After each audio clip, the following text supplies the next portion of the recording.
New York, Carolina, exactly how we drew it up. Oh, me. Carolina. I'm an idiot. Like, Yeah, same. What do you want? What do you want, folks? I'm sorry. That's so stupid. It's so funny because Steve is such a huge James Reimer fan and bets against his team.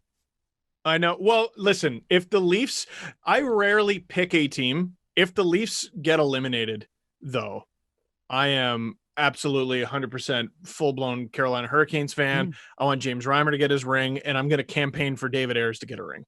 You can take your seat behind me on that bandwagon because I think that is a scary, scary hockey team. They executed so well. It was amazing. Do you really have a David Ayres jersey? They sent it to me without me asking. Wow. Carolina Hurricanes. Is that they're insulting? Jerks. Yes, it is, actually. I think they sent us those bunch of jerks t-shirts too. They did. Yeah.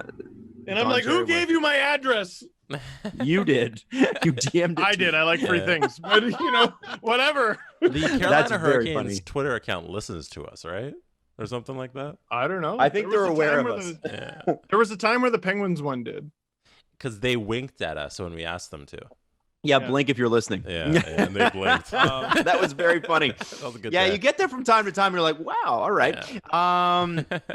But yeah, I mean, the Carolina Hurricanes and everybody was, the Tony DeAngelo, wow, did he get walked? Like, that was unbelievable. But the thing was, and I think it was Pete Blackburn that pointed this out, what was Jake Trouba doing on that? Did you see him?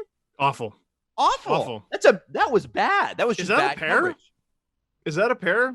I guess it is. Two righties? I guess. You're allowed to do that in hockey, you know? I know you're allowed, but is it ideal? And the answer seemed to be a resounding no. But I think the interesting thing, and let me say this, the New York Rangers did not start King Henrik for that last one. He played 125 straight games for the Rangers in the playoffs. They did not start him. We talked about that on the last show. What an unbelievable goalie. But I think that game 2 sort of proved it. That was, to me, that's the line in the sand. The King Henrik era is over. He will be there next year. He will be on the roster. He'll play another year. He will.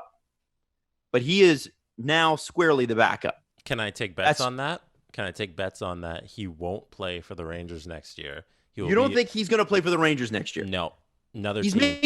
Okay, how is another team going to pick up an $8 million Henrik Lundqvist? I see that the Rangers have 2 brand new young spring chicken starting goalies that they're going to run with. Spring chicken. You ship out King Henrik and you bring in the fresh blood. They're not going to ship out King Henrik because they wouldn't do that to his legacy. Number 2, no one's going to take him. Adam, where's Tom Brady playing this year? Well, King Henrik has another year left. Tom Brady does not. Yes, he does. So Tom Brady didn't, though. He was a free agent.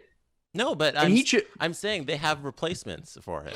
I know they do, and they should have replaced. But I'm just saying, who is going to take Henrik Lundqvist? Even at $4 million? Anybody who's Seattle, like anybody who's desperate for a goalie. Ooh, you'd expose Henrik Lundqvist. By the way, I don't know if you can because he might have a no trade in his deal. Yeah, I don't know. He might have a no trade. But I'm saying, what did Steve start this podcast off with?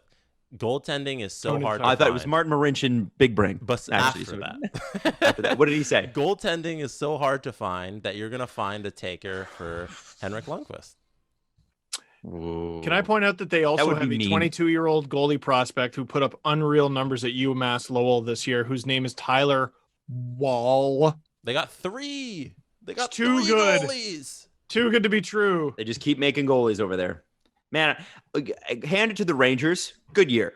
Really good year. Yeah. Much better than they should have been. And yes, they are Artemi Panarin and his band of merry men, as I saw so eloquently put on Twitter. Really, that's what the Rangers are. But they've got strong goaltending. They've got Artemi Panarin and some pretty good support pieces and some young guys coming along. I'm excited to see what the Rangers do for the next few years. They're an exciting, fun team to watch, and you can root for them. You know what I'm saying? Well, and I'm looking at their team, and we praise them so much for how young they are, how well they've rebuilt. Goaltending, they're set. What did the Leafs do to get out from Patrick Marleau's contract? They traded a first-round pick. I'm looking at the Rangers. They've had a ton of draft picks. This year, they have 2 in the first round. They don't have a second, 2 in the third, a fourth, a fifth, a sixth, 3 in the seventh. The next year, they have their own first, their own second, 2 thirds, 2 fourths. Why not spend a little bit of that since you've done such a good job with your picks? Spend a little bit of that and see if Henrik Lundqvist would go somewhere else. Yep. I'm also... I wouldn't trade a first pick. You'd have to trade a first. I'm a little confused as to how it works with him, because if you sign a player to a contract when they're over 35, too bad, so sad. If they retire, you're stuck with the full hit. Yeah. With Lundqvist, because he signed before he was 35, I don't know if it works that way. It's not the same. No. I don't know. Yeah, but he's only got the 1 year. He's only got the 1 year left. It would be awfully nice if the Rangers could spend $8 million on, I don't know, Taylor Hall. I'm gonna buy this. I'm just gonna keep bringing up Taylor Hall's name. Just do it. I'm gonna buy out his contract right now. Let's see what it looks like.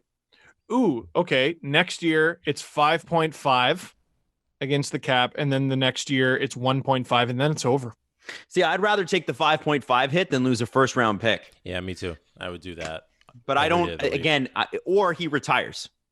But he's not going to, if you're, I mean, he's got a bazillion dollars anyway, but like, if you're him, it's like, no, I'm showing up, man. Or I'm on the long-term injury reserve, which he might do for them. You could have a conversation with him and say, listen, Henrik, I'm sure you got an injury we can put on the chalkboard. We're going to send you to Robidas Island. It's very comfortable there. Big money. I love that Cap Friendly answers the dumb questions that I want to know the answer to. Estimated career earnings for Henrik Lundqvist. Anyone want to take a stab? $100 million. No. Jesse? 75. Adam was closer to right, but he went over. So Price is Right rules. Jesse wins. $98,283,390. Yeah, but you need that extra $8 million just in case. You do. I mean, he does probably have an apartment in Manhattan. So yeah, that's still like 8% of your career earnings in 1 year. I think you should probably take it. Oh yeah. You know? Who's going to turn down $8 million? Even if you're a billionaire, you're not turning down $8 million. No, Steve Dangle. I mean, Steve would, because Steve's good. Steve and David Pasternak, because David Pasternak doesn't care, he just loves hockey. I do podcasting for the love of it, and I make video blogs for the love of it. I just love it. That's why I don't put a lot of tape on my headphones. I'm kidding. I'm going in for David Pasternak. He doesn't deserve it. I'm just joshing you. No, then do it for free.